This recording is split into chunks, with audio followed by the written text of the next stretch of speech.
All right, folks, today we've got a huge breakdown of the latest drama and updates around HBO's upcoming Harry Potter TV reboot. From Chris Columbus throwing shade at the new Hagrid, Matt Smith shutting down Voldemort rumors, Sophie Turner giving some life advice to the new child stars, Hugh Laurie being Dumbledore in the biggest audiobook project ever, and even Miriam Margolyes being her brutally honest self. Yeah, it's a lot. So grab a snack and let's dive in. So first up, we've got Chris Columbus, the guy who literally brought Harry Potter to the big screen with Sorcerer's Stone and Chamber of Secrets. He's seen some set photos from the new HBO series, specifically of Nick Frost as Hagrid, and his reaction was basically, "What's the point?" Columbus went on the podcast The Rest is Entertainment and said, "So I'm seeing these photographs, and Nick Frost is wearing the exact same costume that we designed for Hagrid. Part of me was like, what's the point? I thought the costumes and everything was going to be different, but it's more of the same. It's all going to be the same." Now that's a bit of a mic drop, but then he flips it and admits it's also flattering. It's very flattering for me because I'm like, that's exactly the Hagrid costume that we designed. So part of it is really exciting, so I'm excited to see what they're going to do with it. Part of it is sort of déjà vu all over again. He also admitted he ran into Nick Frost and told him, "This is very surreal for me.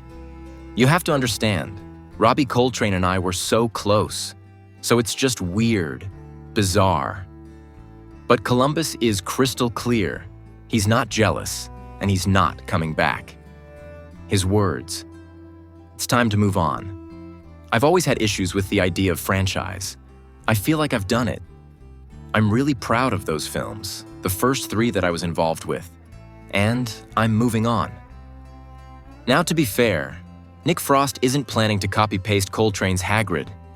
He said, "I'm going to try and do something, not different. I think you have to be respectful to the subject matter, but within that, there's scope for minutia. I always read Hagrid as he's like a lovely, lost, violent, funny, warm child. I think the beauty of being able to do a book a season means I get to explore that a lot more, and I can't wait." So yeah, Columbus is a little salty, but he's also curious. What do you guys think? Should HBO stick close to the movies visually or do a total reinvention? Let me know in the comments. And hey, don't forget to hit like if you're enjoying the breakdown so far. All right, on to the big bad, Voldemort. For months, fans have been speculating that Matt Smith was gonna be the new Dark Lord. You know him from Doctor Who, House of the Dragon, and yes, Morbius, but Smith himself just shut it down. Talking to Today, Smith said, "Can anyone play him after Ralph Fiennes? He was so good. Hypothetically, who knows? But following in the footsteps of the great Ralph Fiennes is a very difficult mantle for someone. So good luck to whoever it is. It ain't gonna be me." So yeah, if you were picturing him noseless and hissing Harry Potter, you can let that go. HBO apparently wants to keep Voldemort's casting secret until the premiere of Season 1 anyway.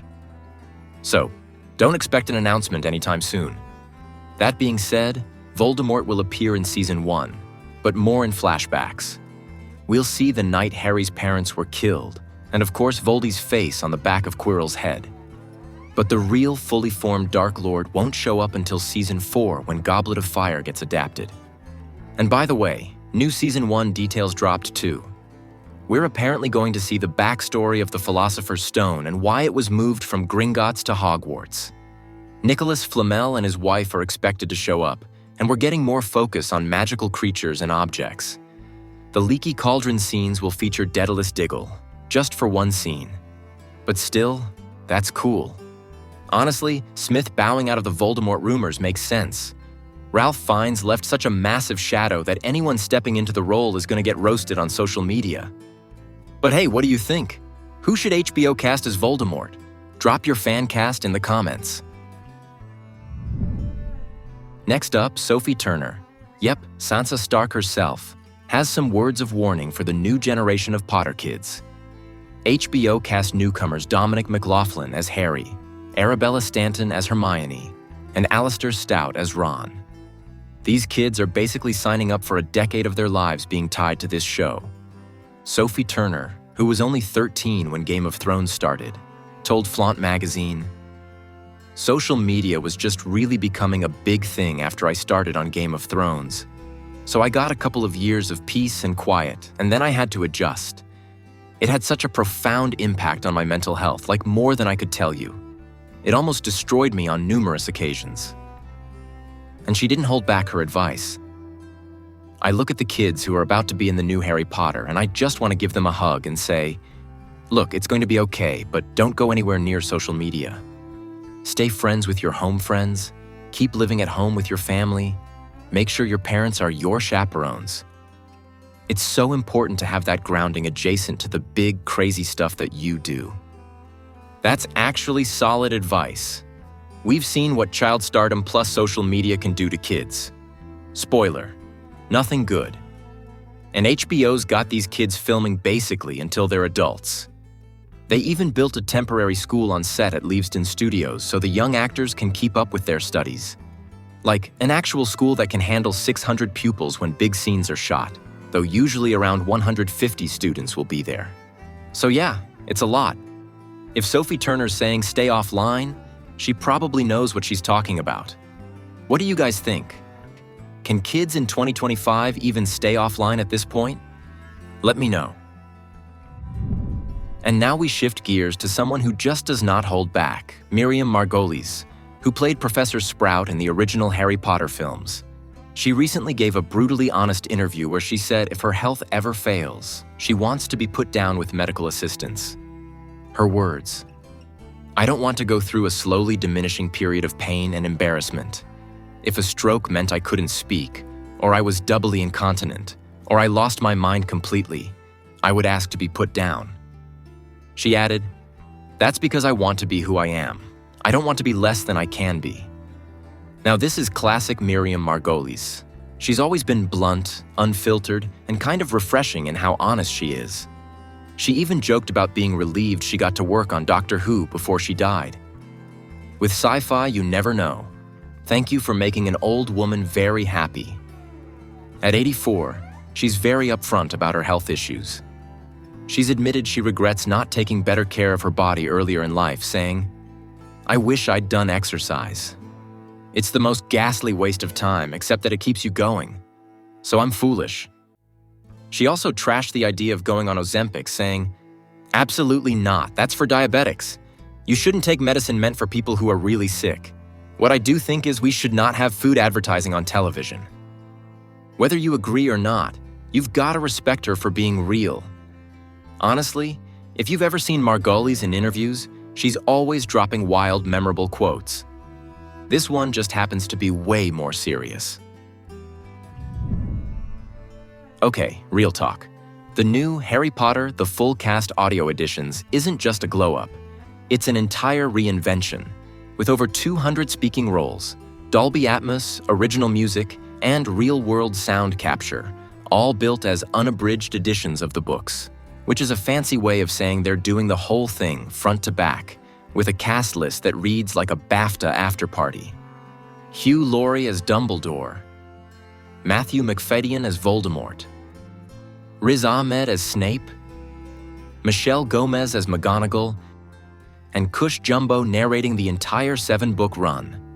And yes, drop a like right now if that lineup already sold you, because we're just getting warmed up. Now the Kid Trio plan is clever. For the first 3 audiobooks, Harry, Ron, Hermione are Frankie Treadaway, Max Lester, and Arabella Stanton, who's also Hermione on the HBO show. Then from Goblet through Hallows, the baton passes to Jackson Knopf, Reese Mulligan, and Nina Barker Francis, which should help the voices age with the story without breaking immersion. Hugh Laurie himself laid down the most Dumbledore-coded welcome message ever. "I'm honored to have been trusted with the keys to Albus Dumbledore, and thrilled to be able to take him around the track of this beautiful incarnation by Pottermore and Audible. I'm also deeply conscious of previous drivers Richard Harris, Michael Gambon, Jude Law, and the iconic narrations by Jim Dale and colleague Sir Stephen Fry. Just below the horizon, but headed our way, is the rough beast John Lithgow, his hour come round at last.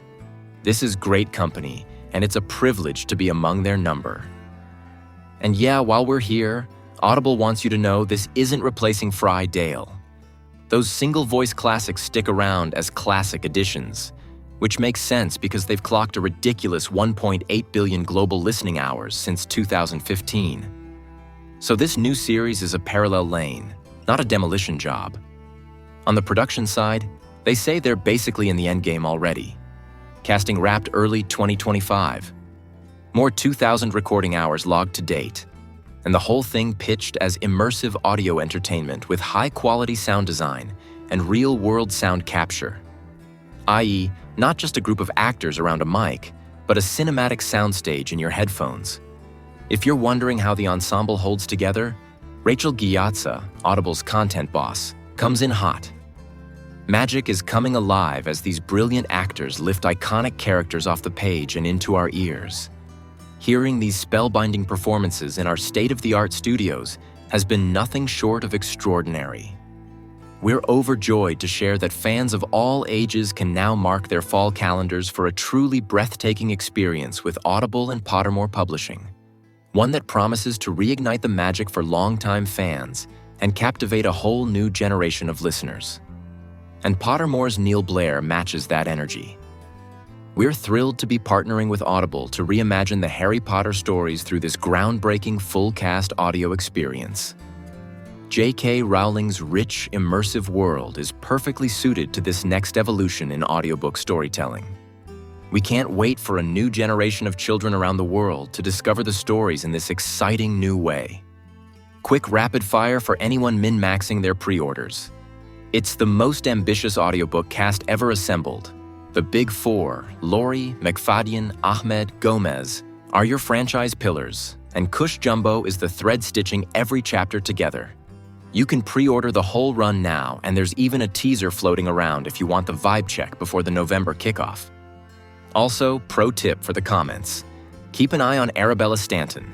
She's doing the early years Hermione here and on HBO, which is a neat cross-pollination that should make the voice-to-screen transition feel natural when both projects overlap next year. Release plan is locked. Harry Potter and the Sorcerer's Stone hits Tuesday, November 4, 2025. Then it's one book a month worldwide. Set a reminder, whatever you need to do. And that's all the latest Harry Potter reboot news. Chris Columbus throwing shade at Hagrid's costume. Matt Smith saying no thanks to Voldemort, Sophie Turner telling the new kids to stay the hell off social media, and Miriam Margolyes being brutally, almost shockingly real about aging. No to mention a Dolby Atmos audiobook cast that's honestly insane. So what do you think? Should HBO stick close to the movies or go completely fresh? Who should they cast as Voldemort? And can these child actors survive a decade in the spotlight without social media wrecking them? Drop your takes down below. I'm reading all of them. If you had fun hanging out, don't forget to hit like, subscribe, and tap that notification bell so you don't miss the next update. Until next time, peace out.